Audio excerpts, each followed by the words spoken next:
Impact Siloé du jeudi 5 mars 2026. Nous vous proposons le deuxième épisode de notre série débutée lundi dernier. Aujourd'hui, plan budgétaire chrétien et habitudes d'abondance. Bienvenue, chers frères et sœurs dans le Seigneur. Dans l'épisode précédent, nous avons présenté les 4 piliers financiers selon Dieu. Gagner, gérer, protéger, multiplier selon Proverbes, chapitre 15, le verset 6. Aujourd'hui, nous passons à la méthode concrète. Comment transformer ces piliers en système pratique. Je suis votre frère et votre serviteur, le docteur Esson Obiang Gilbert. La bénédiction sans structure devient instable. Mais la sagesse structurée produit l'abondance durable. Bien-aimés chers frères et sœurs dans le Seigneur, le texte que nous avons lu depuis lundi dernier, que nous vous proposons encore aujourd'hui, à savoir le livre de Proverbes, le chapitre 15, le verset 6 est clair. Il nous précise: la maison du juste vit dans l'abondance. Es-tu juste? Quelle est ton identité? Si tu es enfant de Dieu, tu es juste. Première réalité. Deuxième réalité, le juste vit dans l'abondance. Vis-tu dans l'abondance? Deuxième réalité. C'est à travers l'implémentation des différents enseignements qui se trouvent dans la parole de Dieu que nous allons être en équilibre. 1. Être juste. 2. Vivre dans l'abondance. Si ce n'est pas encore ça, la réalité dans nos vies, mettons-nous en prière et allons auprès du Seigneur en lui disant: Seigneur, Père, si je suis juste, tu m'as rendu juste. Mon identité est l'identité de juste. Je dois vivre dans l'abondance. Ici, dans les Écritures que nous avons lues, la maison représente le système. Aujourd'hui, construisons donc ce système à travers les points que nous allons vous présenter, 5 au total. Point numéro 1. Le budget est biblique. C'est le pilier de gérer la gestion. Un budget n'est pas synonyme de manque de foi. Nous l'avons relevé déjà ici. Que nous avons vécu dans un environnement de missionnaires qui avaient la discipline de tout noter et de tout planifier. Mais à l'époque, nous nous disions, ils sont des religieux, ils n'ont pas foi, ils n'ont pas confiance dans le Seigneur. Non, bien-aimés, la sagesse nous enseigne à pouvoir planifier, à pouvoir évaluer, à pouvoir se projeter. Parce que le Seigneur appelle ça de la responsabilité. Le fait de disposer d'un budget est une preuve de sagesse. Dieu agit avec ordre. La sagesse planifie. Un budget chrétien organise. Il honore Dieu. Il couvre les charges. Il prévoit l'épargne. Il limite les excès parce qu'il mène une vie d'humilité, une vie d'intégrité, pas une vie pour donner l'impression de ce qu'il n'est pas. Le chrétien vit dans l'intégrité. Un revenu sans budget, c'est la direction inconnue. Un revenu budgétisé, c'est la mission assignée. Point numéro 2. Règles chrétiennes de gestion sur le pilier gagner et gérer. Nous vous proposons 4 règles simples et puissantes. Première règle, l'épargne en premier. On n'épargne pas le reste. On dépense le reste après l'épargne. C'est un principe que nous n'avons pas encore compris. Nous faisons d'abord les dépenses et à la fin, il n'y a rien. Nous pouvons vous le garantir. Il n'y a rien qui reste toujours à la fin parce qu'il n'y en a pas. Les charges sont telles que les ressources ne correspondent pas. Et donc du coup, vous ne pouvez rien épargner. Règle numéro 2. Refuser les gains douteux. Un revenu non intègre crée des pertes visibles. Règle numéro 3. Délai d'achat 48 heures avant toute dépense non essentielle. Vous donnez du temps de réflexion, mais surtout de prière. Tout est en lien avec la grâce de Dieu, bien-aimé. Ne pensons pas que l'argent, c'est quelque chose de hasardeux, ça vient du système du monde. Non, l'argent est une bénédiction de Dieu. Lui-même, il dit, l'or et l'argent m'appartiennent. Donc, si nous n'avons pas cette discipline de prier avant toute dépense, bien-aimé, nous allons être surpris de ce que notre argent va devenir. Règle numéro 4. Tout écrire. Ce qui n'est pas mesuré se disperse. Ce qui ne peut pas s'évaluer ne peut pas être apprécié ni corrigé. Point numéro 3. Les habitudes qui créent l'abondance. Pilier protégé, justement. L'abondance est une habitude, pas un miracle isolé. L'abondance est un processus, bien-aimé.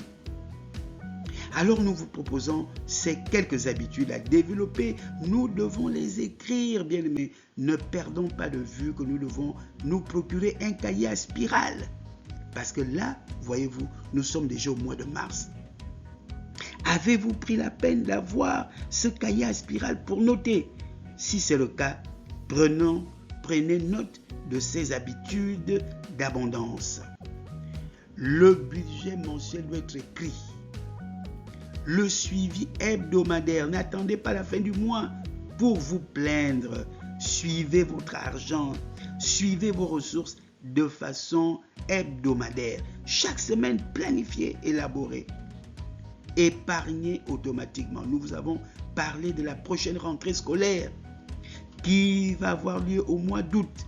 Mais bien aimé, maintenant là, qu'est-ce que vous pourrez mettre en place pour que au mois d'août, vous ne soyez pas dispersés? Faites la liste des achats. Les dépenses discutées en famille. On ne crée pas des dépenses sans que la communauté familiale, votre épouse, votre époux n'en soit associé. Les objectifs financiers affichés. Vous devez savoir ce que vous voulez, où vous voulez aller, quel business vous voulez implémenter. Est-ce la vente des produits locaux, le niemboué, les épinards, etc. Qu'est-ce que vous voulez faire? Qu'est-ce que vous avez comme objectif financier? Et pour atteindre ces objectifs financiers, il faut implémenter cela à travers des activités. Dernière habitude, la formation continue, bien-aimés. Sortons de ces schémas où nous pensons que nous avons tout.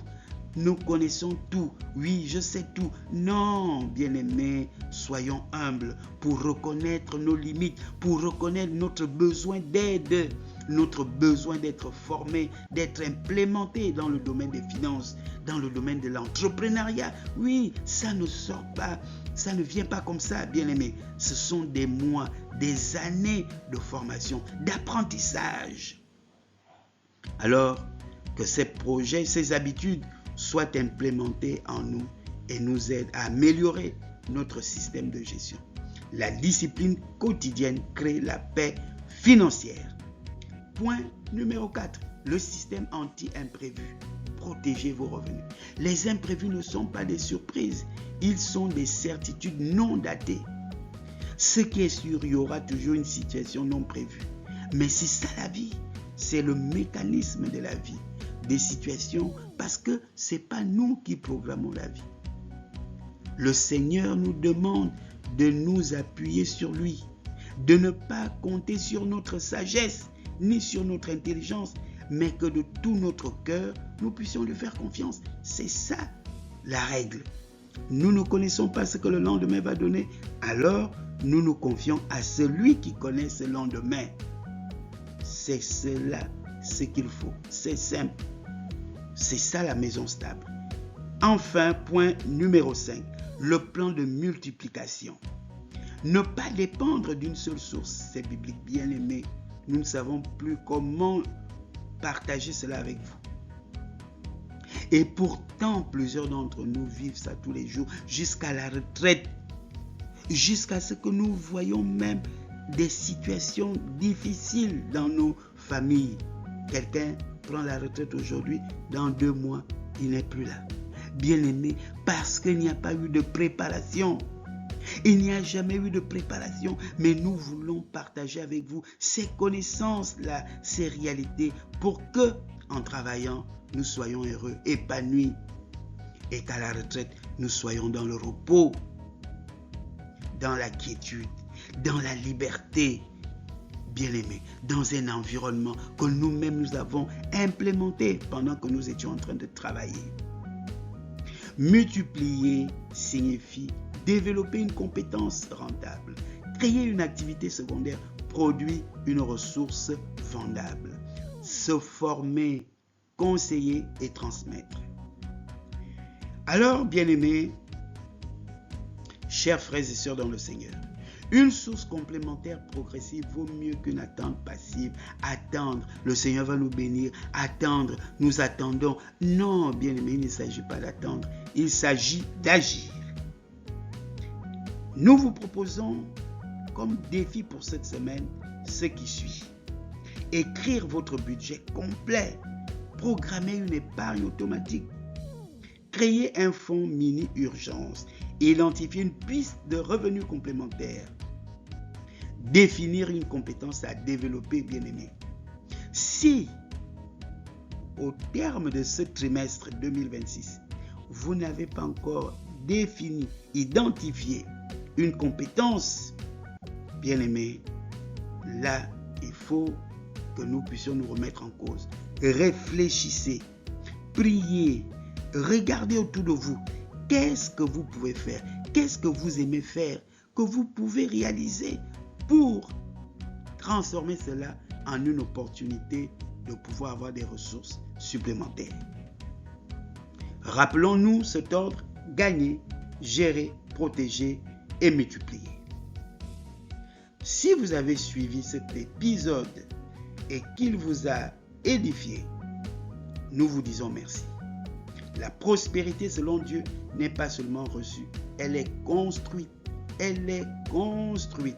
Il faut une structure, une discipline, il faut intégrer tout cela, il faut de la croissance, c'est cela l'abondance durable.